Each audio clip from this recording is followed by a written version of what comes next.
Part 2. Pure Land Principles and Practice. Pure Land Buddhism. With the wish to help all beings, may all my thoughts, words, and actions be void of attachment and ego.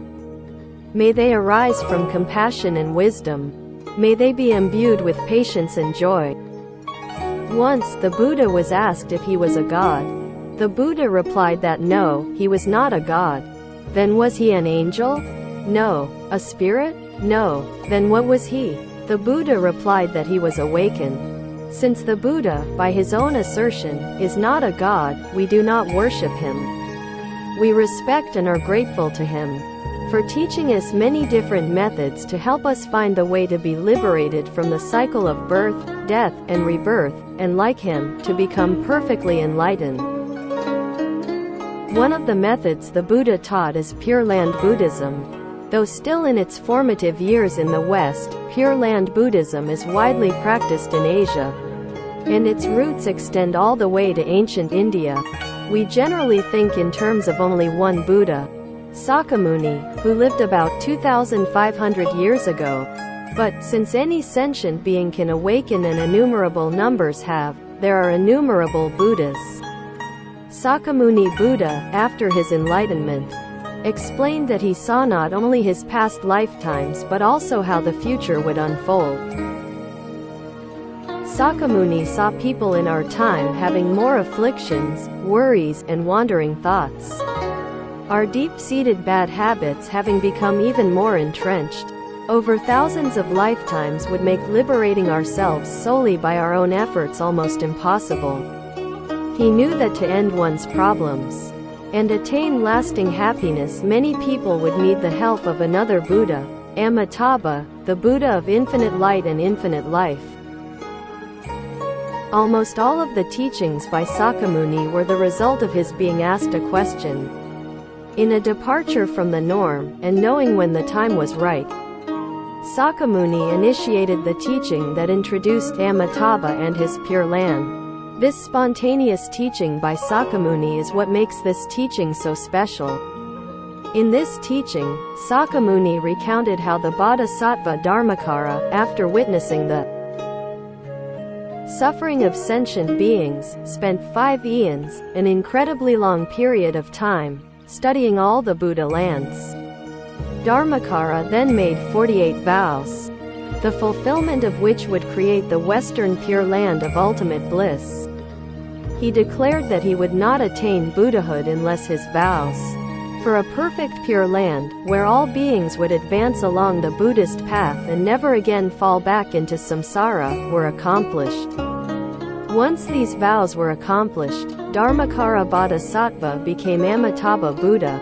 He is now speaking the Dharma in his Pure Land and helping all who are truly sincere in their vows to be reborn there. With help from Amitabha, we do not have to rely solely on ourselves to attain enlightenment as we would with other methods. In Pure Land Buddhism, we rely on the compassionate Buddhas and Bodhisattvas to help us. Thus, reliance on self and on another are combined, as we request by way of our mindful chanting that Amitabha Buddha, through the strength of his vows, help us to be reborn in his Pure Land as we breathe our last breath in our present body. Amitabha also vowed that once we attain this rebirth, we will always progress in our practice and learning. We will be able to continue our practice in his Pure Land, or, when we choose, return to this and other worlds to help others, without being affected by unfavorable environments or our former bad habits. If we wish, we will be able to do this before we attain supreme enlightenment. Due to Amitabha Buddha's merits and virtues, and the goodness of all the beings there, his Pure Land has innumerable wonders and advantages, all of which arise from the great vows, deeds, and purity of all the beings there. Through his vows, Amitabha helps all beings create the causes to plant the roots of goodness. With his deeds, he creates the conditions for beings to accumulate merits. With his purity, he has created a perfect land, one that is free from anger and intolerance. It is a land of peace, serenity, and equality. In comparison, our world is one of delusion and suffering, filled with worry for countless people. Pure Land practice is the most suitable for several reasons. First, it is relatively easy to practice in almost any environment, alone, with other practitioners, or even amid the hustle and bustle of everyday life. Second, there are no difficult entry-level criteria. Even if one's abilities and knowledge are modest, with belief, vows, and practice, we will be reborn in the Pure Land. Belief means that we need to believe in the Buddhas and their teachings, and in causality. We need to believe in ourselves and that we have the same true nature as the Buddha. We need to believe that by living a moral life and being mindful of Amitabha Buddha, we will be born into the Western Pure Land and become a Buddha in one lifetime. And third, due to the vows of Amitabha, achievement through this method can be attained more quickly and more easily than with other practices. We can understand this better through an analogy. We come to a river that we wish to cross. We can swim across, but our baggage is very heavy, and the water is treacherously deep. Alternatively, we can get on a boat that will quickly and safely take us, and our baggage, to the other shore. Symbolically, the other shore is the achievement of enlightenment. The baggage we carry is our deep-seated bad habits and negative karmas accumulated over uncountable lifetimes, and the boat is Amitabha Buddha's compassionate will. The ticket to board the boat is belief, the sincere vow to be reborn in the Pure Land, and practice, which includes leading a moral life and mindfully chanting Amitabha. Chanting. The simplest way to practice Pure Land is by chanting Amitabha, which is Amitabha Buddha in Chinese.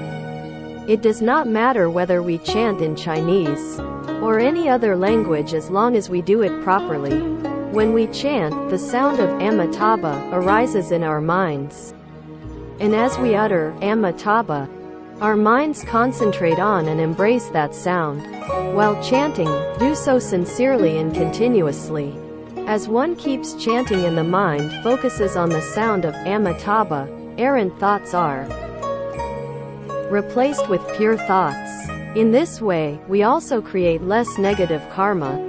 After Amitabha Buddha has been in our mind continuously for a long time, our true nature, our Buddha nature, will gradually be uncovered. It is similar to a child remembering a dearly loved one, a mother, father, or someone else. The dearly loved one is always with him, always in his heart. Likewise, he is always in the dearly loved one's heart, and never forgotten. In a similar way, Amitabha is always thinking of us, waiting for us to reach out to him so that he may respond to us. Amitabha Buddha is the wise and compassionate teacher who understands everything, and who is always thinking of us, lifetime after lifetime after lifetime. We are the students who are trying to learn and to practice. Just as a good teacher listens to the calls for help from a student looking for the right answers. If we have unwavering belief, vow to be reborn in the Pure Land, and sincerely practice, Amitabha will respond. All we have to do is chant his name mindfully. When we chant to the point of single-mindedness with the sole thought of Amatuofo, we successfully form a connection with him. In fact, we become one with him. In that instant we are in the Pure Land, far to the west and deep within us. As we breathe our last breath in this world, if we can form this connection, form this oneness with Amatuofo, we will attain our next rebirth in the Western Pure Land and leave suffering behind. And once there, we will have all the time we need to continue our practice and learning, for we will be in the company of Amitabha Buddha and all the Bodhisattvas. They will help us learn all the ways to wisely and compassionately help other beings. Cultivation. Our practice of chanting Amatuofo can be done anywhere, anytime. But if we wish to have a special place for practice in our home, we first need to decide where we would like it to be. A separate room is ideal, but when this is not possible, a quiet and comfortable spot will do just as well. It is also advisable to choose a set time in the day, perhaps early in the morning when the mind is still relatively calm, or at night as you are winding down from a long day and wish to let go of anything that is troubling you.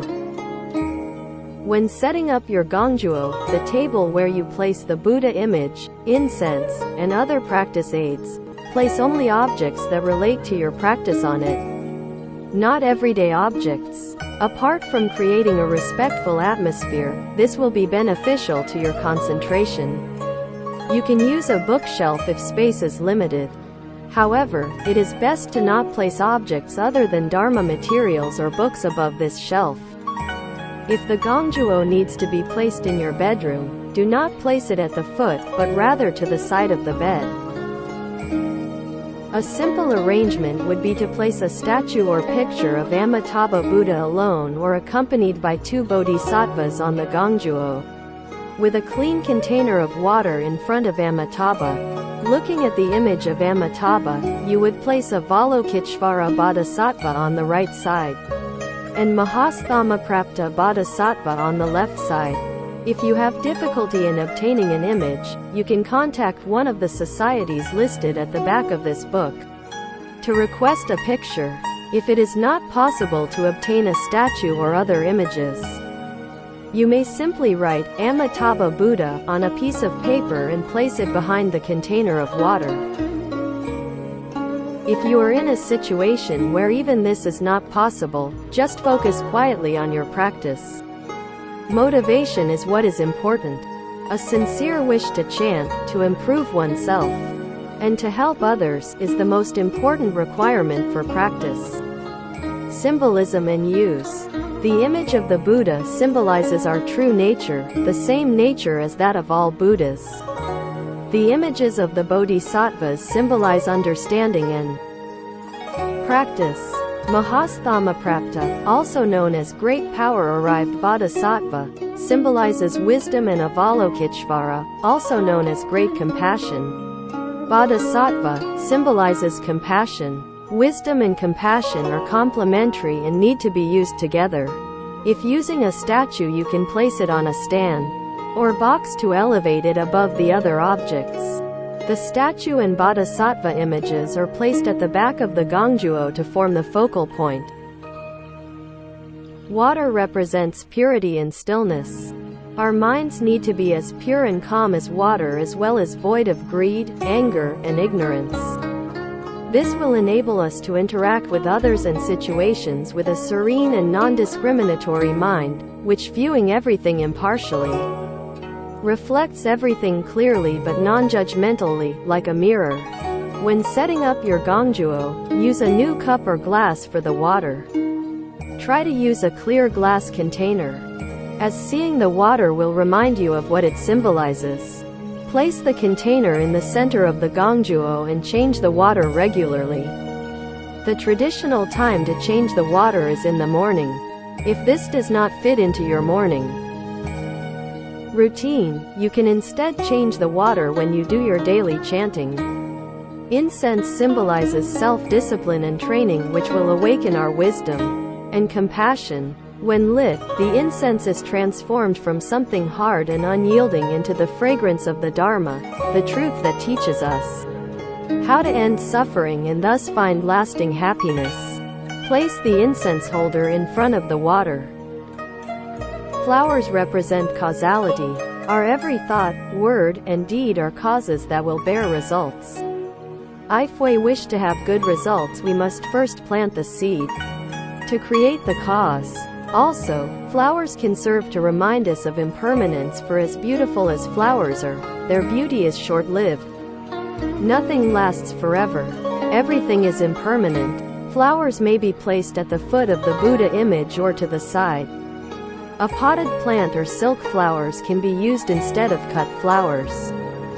Change them when they are no longer suitable for the gongjuo. Candles symbolize wisdom and brightness, illuminating the darkness of ignorance. just as a single lit candle can illuminate a room that has been dark for thousands of years. The candle also represents the act of giving as it gives of itself so that others may see. A candle may be placed on each side of the gongjuo arrangement. For safety, you may use lamps instead of candles. Also, there are small battery-operated candles that serve as a safe, yet fitting, alternative to candles. Forms of practice. To begin our practice, we put our hands together, palm to palm in front of our heart. Fingers are also placed together, without any space between them. Eyes are focused on the tips of the middle fingers. Elbows are slightly bent. The head is tilted slightly down. This movement is used to express respect and is called hezang in Chinese. Besides being used to symbolize the mind without wandering thoughts, it is also used to express the oneness of the true nature. It is traditional to begin practice with a simple ceremony that includes bowing to the Buddha. Bowing, also called prostrating, is our way of showing respect, and can serve to purify the three karmas of body, speech, and mind when it is combined with chanting.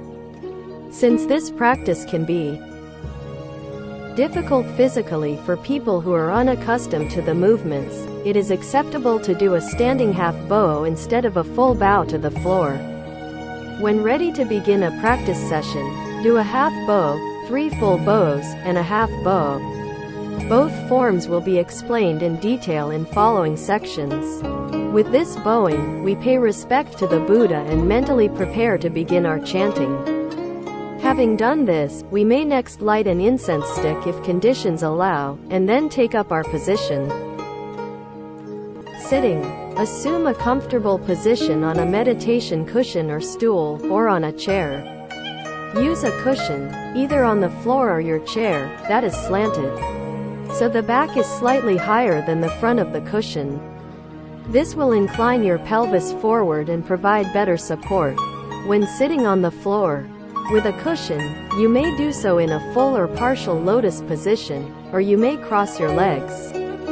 If this position is painful, it may be more comfortable to use a meditation stool or higher cushion. Sitting on the stool and placing one's legs under it in a simulated kneeling position is the usual position. If sitting on a chair, place both feet flat on the floor about a foot apart. To sit in a lotus position, sit on the cushion, and place the top of your left foot on your right thigh. Next, place your right foot on your left thigh to form a stable seat. The back and shoulders should be erect but relaxed. If this is too difficult, as it is for many people, try the half lotus position, in which you raise only one foot onto a thigh and rest the other under the opposite thigh, or sit cross-legged. Please remember that it is not necessary to force yourself to sit in an unfamiliar position that is too physically demanding. Try to determine whether your discomfort is simply the result of sitting still in a different position from what you are used to, or due to taking up a position that is just too difficult or painful. It is more important to focus on subduing our pointless, wandering thoughts than on subduing bodies that are not used to sitting in unfamiliar ways. Hold your hands on your lap with the back of the right hand resting on the palm of the left hand, and with thumb tips slightly raised and lightly touching. Eyes may be lightly closed or slightly open. If you feel drowsy when your eyes are closed, open them slightly. Posture is very important, so sit upright comfortably without slumping or leaning forward. Hold the head at a slight downward tilt with the chin pulled in just a little. In this position, begin chanting Amma Tuofo aloud or silently. Breathe in through the nose, pulling the air down into the deepest part of the lungs while distending the diaphragm, and then slowly breathe out through the nose. Breathing should be natural. Try to use your diaphragm to pull the air deeper into your lungs instead of breathing shallowly. In silent chanting, the tip of the tongue lightly touches the back of the upper teeth, and lips are held as usual. Shoulders are level and elbows are held slightly away from your sides. If you are not yet accustomed to such practice and experience discomfort such as leg cramps, slowly move your legs into a position in which you are more comfortable. It is best to keep initial sessions short, 10 to 15 minutes. Sessions may be gradually lengthened as you become more used to the practice. It is better to do a short period of chanting than not do it at all. You may use walking or bowing to calm both mind and body before you begin your sitting. Continue your chanting as you vary the physical forms of practice. Walking. We can practice walking indoors or outdoors. This practice is excellent for mindfulness as well as for calming down both mind and body. We are usually so wrapped up in rushing from one place to another that before we can sit quietly we need to gently slow ourselves down. Thus, it is often helpful to begin a longer chanting session with walking because this helps to make the transition from hurried everyday activities to our practice. Unlike our usual walking as a means to get from one place to another, often quickly and without any real sense of where we are, our practice of walking, while chanting, is slow and deliberate.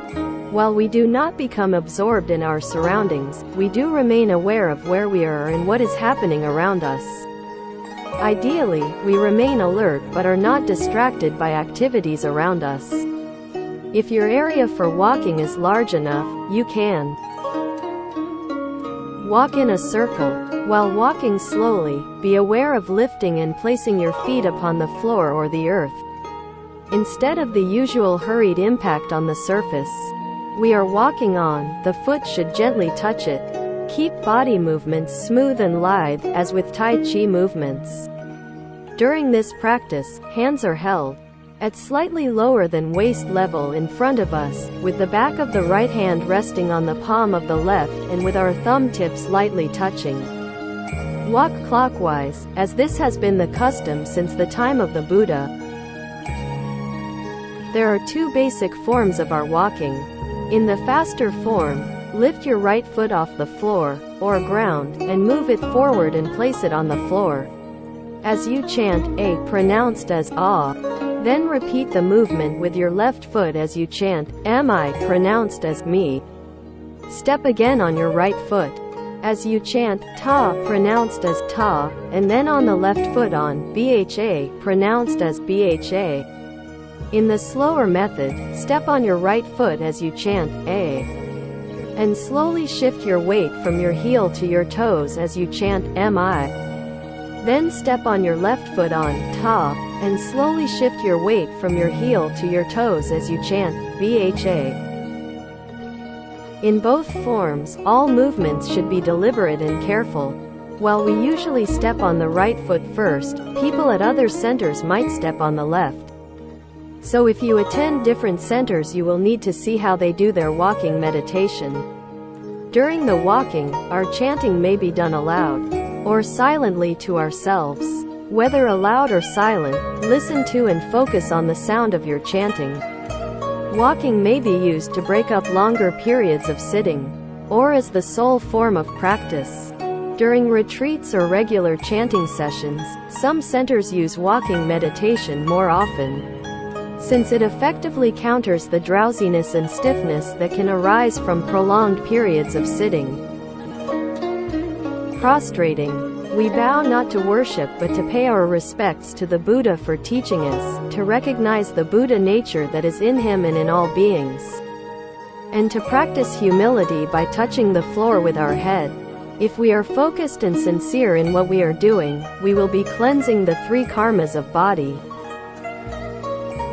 speech, and mind.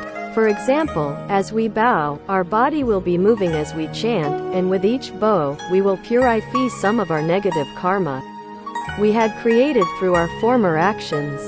As we think Amma Tuofo, we will purify some of our evil karma created by our past thoughts. As we chant Amma Tuofo, we will purify some of our past harmful speech. In our chanting, we pronounce each syllable clearly and distinctly so that we hear the chant whether it is voiced or silent. regardless of whether we chant when walking, sitting, or bowing. Our focusing on the Buddha's name will decrease our everyday worries. Eventually, they will be eliminated. To begin bowing, stand with your feet pointing slightly outward in a V and your heels a few inches apart. Place your hands in the Hezang position. Look down at the tips of your middle fingers, and slightly tilt your head down.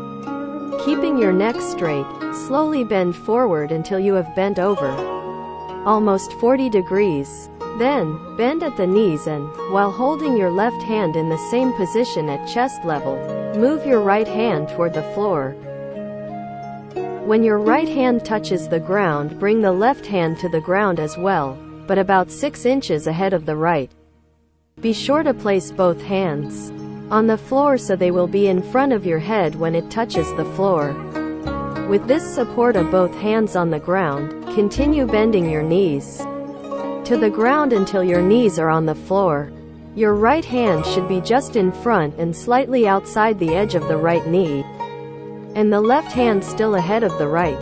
For those with problems in the wrist or joints, or who feel unsteady due to physical conditions, you may place both hands down at the same time to form a better support. Next, flex your feet so that the tops of your feet are resting on the floor and your toes are almost touching each other. Your lower legs and feet will now be resting on the floor and your buttocks will be resting on your legs. Move your right hand to a position level with your left and angle your hands towards each other so your lower arms and hands form an inverted V, without the hands touching one another and with your palms down. Continue lowering your upper body until your forehead touches the floor. At this point, slowly and supplely make a loose fist with each hand and then turn your hands over so they are palms up with fingers very gently curled. Position your hands as if offering to hold the Buddha with your hands. This is the final position in the full bow. Your forehead, forearms, knees, lower legs, and feet will now be resting on the floor. Keep your slightly curved back parallel to the floor. Do not push your stomach down, thereby pulling the middle of your backbone down. Keep the back gently curved. To raise yourself, repeat the bow in reverse order. Slowly turn the hands so they are palms down. Change the position of your feet so your toes are on the ground and your feet are ready to support you as you rise.